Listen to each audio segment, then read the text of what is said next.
Let's put it a little more in concept now, Del Rio, Rob. Right now, look, we're seeing history being made. We have lost our border in Del Rio. Right now, what I'm being told through sources is that about 224 miles are now just up for grabs. They stopped patrolling because Border Patrol, they had no choice. Because the process, as you said, over 14,000, it took every single Border Patrol agent, every single resource they had to process that many coming across in such a short period of time. If it wasn't for Texas DPS sending their troopers down there, who knows what would be happening right now. But with respect to the flights, here once again, Rob, this is spin and misdirection because what they're not telling American people is the only individuals that are being flown back to Haiti are mostly single adults and those that do not claim fear.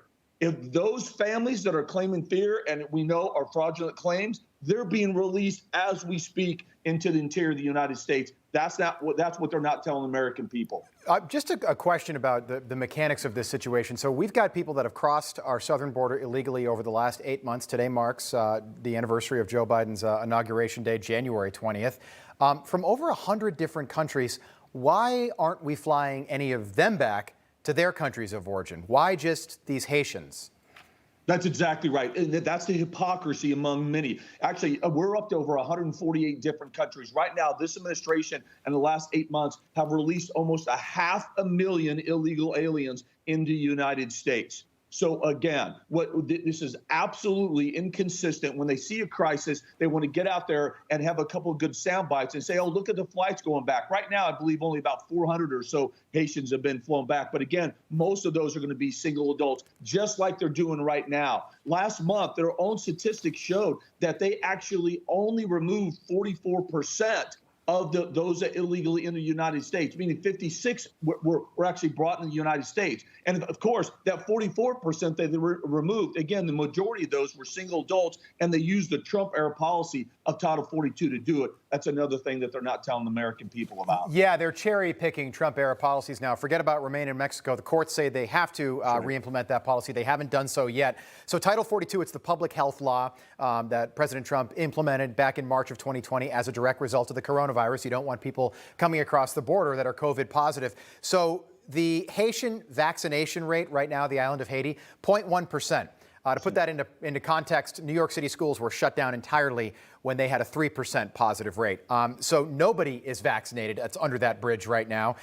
Many of these migrants, the ones that we are testing positive for coronavirus. What do you make of the administration deciding just to all of a sudden use Title 42 as their justification for flying these people back to Haiti?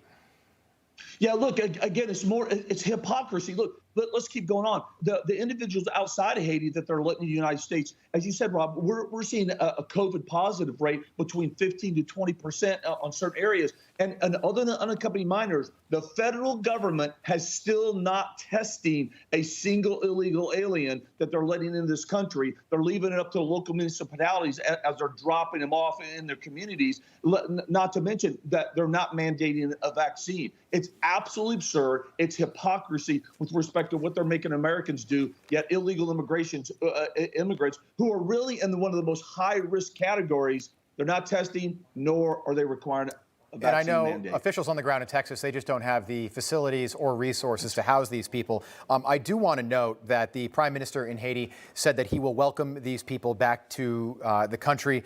He understands that conditions are really bad. They've gone through 2 earthquakes there in the last several years. Their president was just assassinated. But is this something that the administration should be doing with many of these people that are crossing the border illegally and coming into our country? And by the way, this whole Delta thing started right when the border crisis was at its very worst back in June. You can't prove that that's where it came from, but I think you can make the connection pretty reasonably.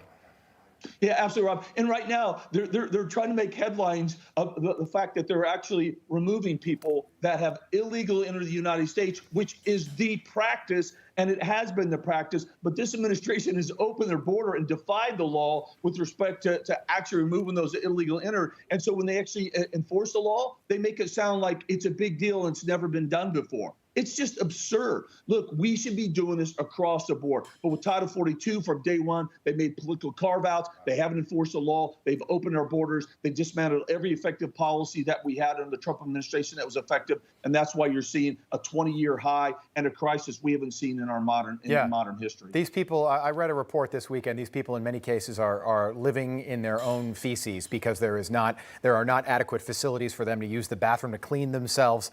It is beyond a complete disaster. Mark, keep us posted throughout the week. We'll keep a close eye on those flights as they resume today as well. Thanks, Mark. You bet. Thank you. All right. Hey, I'm Rob Finnerty. Thanks for watching. If you enjoyed this video, please join the conversation in the comments below. Don't forget to subscribe, too. Hit the bell icon to be alerted to breaking news. And remember, there's a whole lot more on Newsmax TV, America's fastest growing cable news network. Newsmax TV, where real news for real people.